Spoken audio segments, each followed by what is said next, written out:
नमस्कार दोस्तों, कैसे हो? उम्मीद करता हूँ आप लोग बहुत अच्छे होंगे। दोस्तों, अगर दान वीरता की बात आ जाए और नाम हरिश्चंद्र का ना लिया जाए तो ये स्वाभाविक नहीं है। दोस्तों, ये मुमकिन नहीं बल्कि नामुमकिन है। राजा हरिश्चंद्र की बात करें तो दुनिया में राजा हरिश्चंद्र जैसा दानी कोई नहीं हुआ, जिन्होंने अपनी पुत्र एवं पत्नी को भी दान में दे दिया तथा खुद को बेच करके अ, अपने वचन को निभाया। तो ऐसा सच्चा और दानी राजा आज तक दुनिया में नहीं हुआ। तो आज हम आपको इन्हीं महाराजा हरिश्चंद्र के बारे में बताएंगे। तो अगर आप हमारे चैनल पर नए हैं तो चैनल को सब्सक्राइब कर वीडियो को लाइक जरूर कर दें। दोस्तों, सत्यवादी राजा हरिश्चंद्र की कहानी सदियों से अनुकरणीय है। सत्य की चर्चा जब भी कही जाएगी, महाराजा हरिश्चंद्र का नाम जरूर लिया जाएगा। सूर्यवंशी सत्यव्रत के पुत्र राजा हरिश्चंद्र, जिन्हें उनकी सत्य निष्ठा के लिए आज भी जाना जाता है। उनकी सत्य के प्रति निष्ठा उनके गुणों बाद भी सत्य का प्रतीक बनी हुई है। इनका युग त्रेता माना जाता है।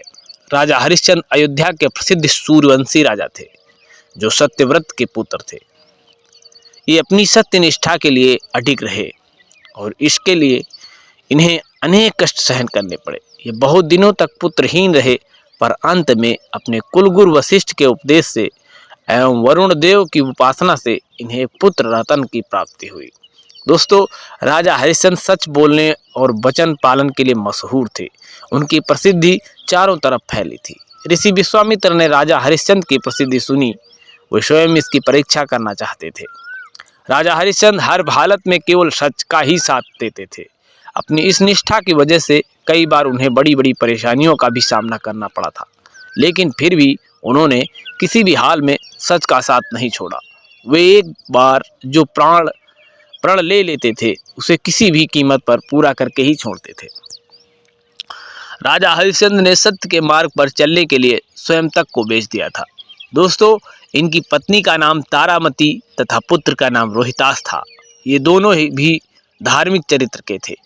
हरिश्चंद्र ने यदि स्वप्न में भी वाग्दान कर दिया, यानी वचन दे दिया, तो भी पीछे नहीं हटते थे। ऋषि विश्वामित्र की शक्ति से राजा हरिश्चंद्र ने सपना देखा कि उन्होंने अपना सारा राजपाट विश्वामित्र को दान में दे दिया है। अगले दिन जब विश्वामित्र उनके महल में आए तो उन्होंने विश्वामित्र को सारा हाल सुनाया और साथ ही अपना राज्य उन्हें सौंप दिया। दोस्तों, जाते जाते विश्वामित्र ने राजा हरिश्चंद्र से दान उपरांत दक्षिणा में 500 स्वर्ण मुद्राओं की मांग की। विश्वामित्र ने राजा को याद दिलाया कि राजपाट के साथ राज्य का कोष भी वे दान कर चुके हैं और दान की हुई वस्तु को दोबारा दान नहीं किया जा सकता। तब राजा ने अपनी पत्नी और पुत्र को बेचकर स्वर्ण मुद्राएं हासिल की, लेकिन वो भी 500 नहीं हो पाई। राजा हरिश्चंद्र ने खुद को भी बेच डाला और सोने की सभी मुद्राएं विश्वामित्र को दान में दे दी। अपनी मर्यादा को निभाया। राजा हरिश्चंद्र ने खुद को जहां बेचा था वो शमशान का चांडाल था। दोस्तों, जो सौदाह के लिए आए मृतक के परिजनों से कर लेकर उन्हें अंतिम संस्कार करने देता था। एक रात्रि को सर्प के काटने से राजा के पुत्र की मृत्यु हो जाती है। असहाय रानी तारा रोती बिलखती अपने पुत्र को शमशान में अंतिम क्रिया के लिए लेकर जा रही थी। काली अंधियारी रात में जोरों जोरों की बारिश हो रही थी।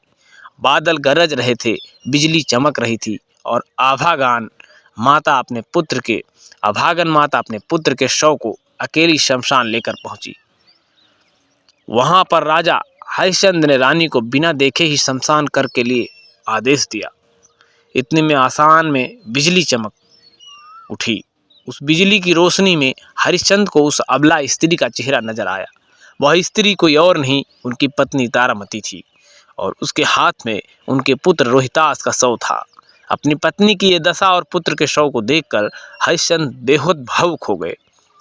उस दिन उनका एकादशी का व्रत भी था और परिवार की इस हालत ने उन्हें हिलाकर रख दिया।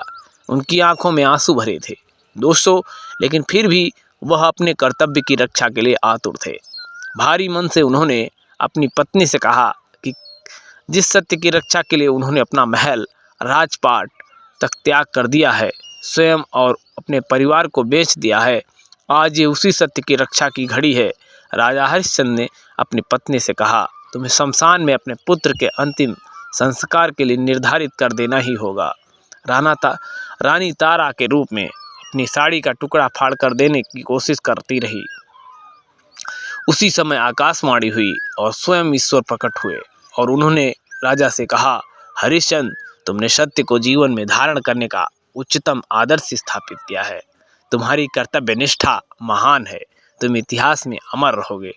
और राजा की ली जाने वाली दान वाली परीक्षा तथा कर्तव्यों के प्रति जिम्मेदारी की जीत बताई। हरिश्चंद्र ने ईश्वर से कहा, अगर वाकई मेरी कर्तव्य निष्ठा और सत्य के प्रति समर्पण सही है तो कृपया इस स्त्री के पुत्र को जीवन दान दीजिए। इतने में रोहितास जीवित हो उठा। ईश्वर की अनुमति से विश्वामित्र ने हरिश्चंद्र का राजपाट भी उन्हें वापस लौटा दिया। महाराजा हरिश्चंद्र ने स्वयं को बेचकर भी सत्यव्रत का पालन किया। यह सत्य एवं धर्म के पालन का एक बेमिसाल उदाहरण है। आज भी महाराजा हरिश्चंद्र का नाम श्रद्धा और आदर के साथ लिया जाता है।